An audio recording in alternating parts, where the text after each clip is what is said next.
What's going on, guys? Welcome back to another episode of Lockdown Coverage. If you guys are new to the channel, my name's Daniel. On today's episode, I will be discussing your NFL Pro Bowl rosters that were just recently announced yesterday and pretty much how cranky they make me, what bullshit these rosters are. And I know for the most part, they get 70% of it right. The other 30% is literal garbage. Like, there's players that are much more deserving that should be on this list, and I say it year in and year out, and people always complain about it that players get snubbed for no reason, maybe because they're not popular enough, but the difference is that the fan voting is only 1/3. So for the NFL that's listening to this, or anyone that's listening to this, please try and help adjust the system, because it really is bullshit at the end of the day, and players are losing money potentially in contract situations, or just not deserving or not getting as much likeliness because they are not in the Pro Bowl. So I'm really just going to start off with your quarterbacks and pretty much your offense, and then later in the video I will discuss who should have gone in over certain players that should not be on this list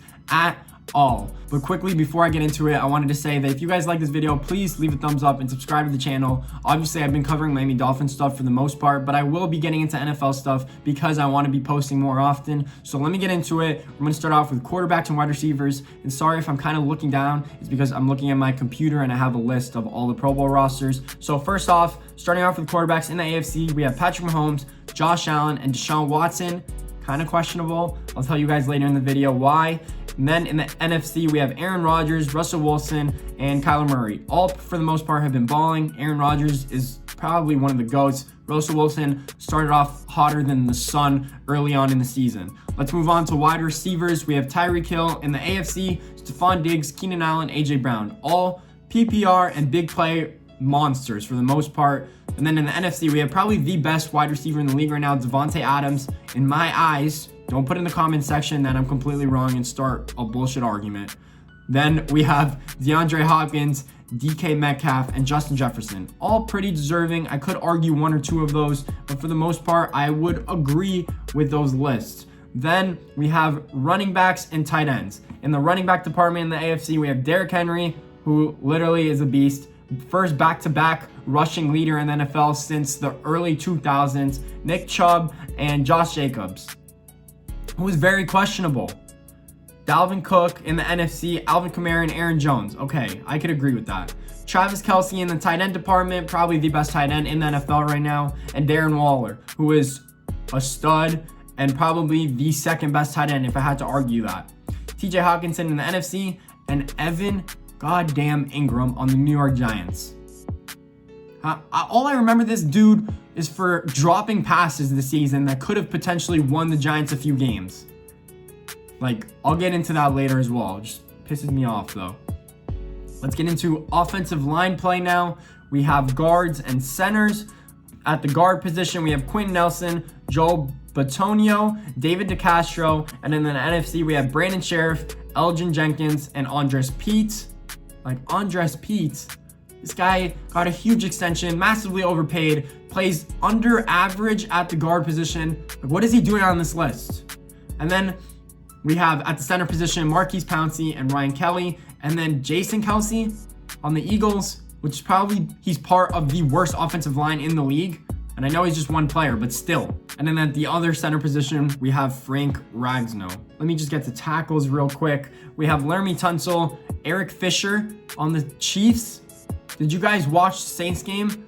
And one of the snubs I have is Eric Henderson on the Saints that was consistently beating Eric Fisher. Like, consistently. Eric Fisher looked like garbage, like trash. Like, what is he doing on this list? Orlando Brown on the Saints, and then David Bakhtiari, Trent Williams, and Teron Armstead, which I could agree with for the most part. That rounds out your mainly all your offensive players. Let's go to defense real quick because I want to get to my players that have been snubbed. On the defense interior line, we have Chris Jones, Cameron Hayward, and Calais Campbell. And then in the NFC, we have Aaron Donald, probably Defensive Player of the Year, Fletcher Cox, and Grady Jarrett, which, okay, not that bad of a list. And then at defensive ends, we have Myles Garrett, Joey Bosa, Frank Clark. I haven't seen Frank Clark do anything this year. If that's just, and the Chiefs that had 5 primetime games on their schedule. And then in the NFC, they have Cameron Jordan, Brandon Graham, and Chase Young, who's been a monster as a rookie. So I would, it makes sense for them to put him in that early, even though he's a rookie. Let's quickly go to linebackers and secondary play. At the linebacker position, we have TJ Watt, Bradley Chubb, Matthew Judon, Darius Leonard, Tremaine Edmonds. Could pretty much agree with most of those. Khalil Mack, Darius Smith, Jason Pierre-Paul, Bobby Wagner, and Fred Warner.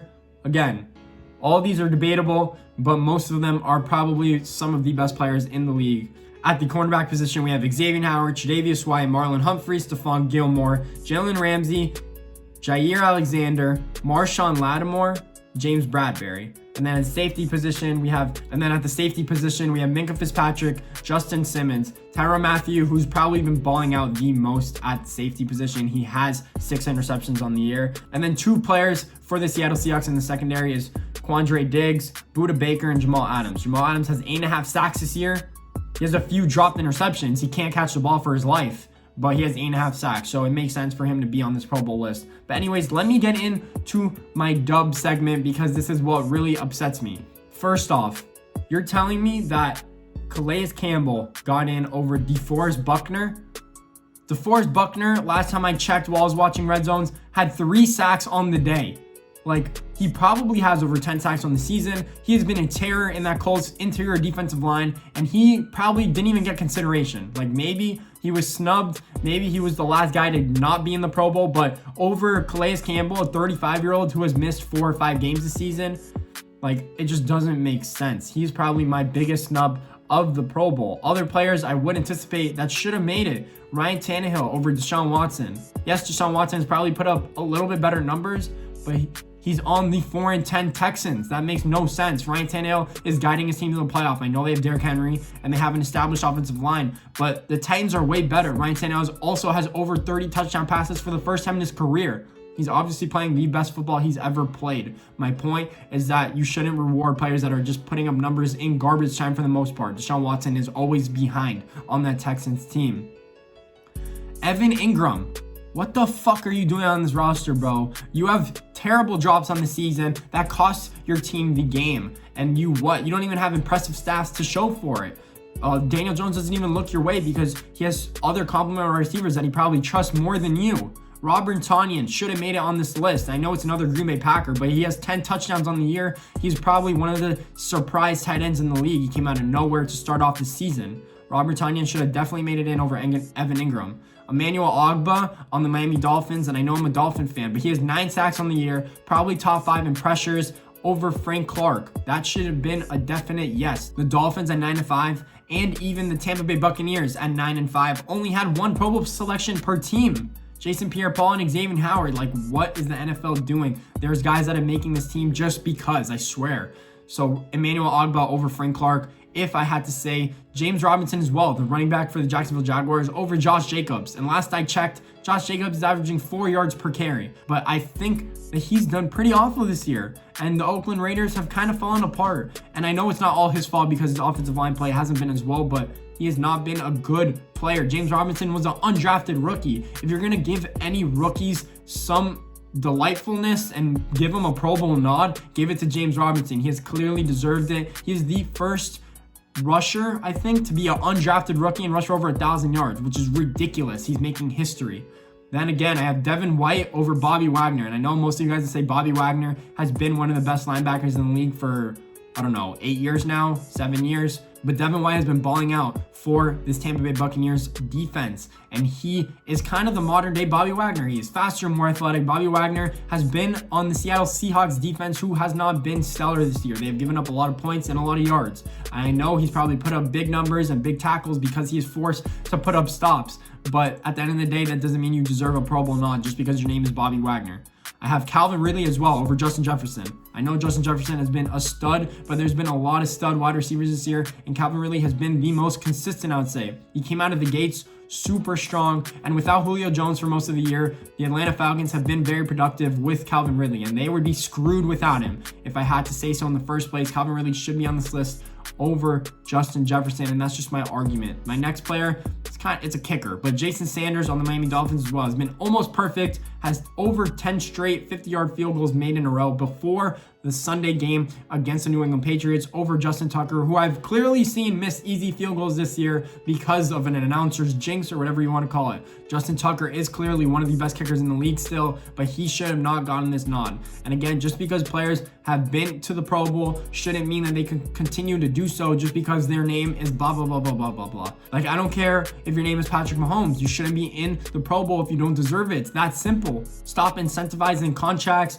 and money issues or money disputes if you know that you're not going to get in the Pro Bowl because you're on a team that is most likely not that popular, aka the Miami Dolphins. And I know I'm a Dolphins fan, but it's just clear and simple that we deserve more than one player on the Pro Bowl. We're 9-5. We have one of the best coaches in the league. And again, we got one player, Xavier Howard. We have definitely 3 to 4, not including our punter as well, that should be in the Pro Bowl. So other than that, I think the Pro Bowl is pretty much bullshit. Don't take it into huge consideration, or don't get offended if you're not in it, if you have players on your team that aren't in it, because it has always been considered bullshit. And I think it will continue to be so, just as the game itself is bullshit. They barely allow tackling anymore. I remember plays where Sean Taylor was blowing people up. That is what I wanted to see in the Pro Bowl consistently, but obviously players don't want to get injured, and it makes sense, and I see where they're coming from. But at the end of the day, the Pro Bowl roster just makes 0 sense. So guys, that's pretty much what I have to say for the NFL Pro Bowl. If you guys like this video, please make sure to leave a thumbs up and subscribe to the channel. I'm done with my rant. NFL, give me more stuff to complain about, please. See you guys next time.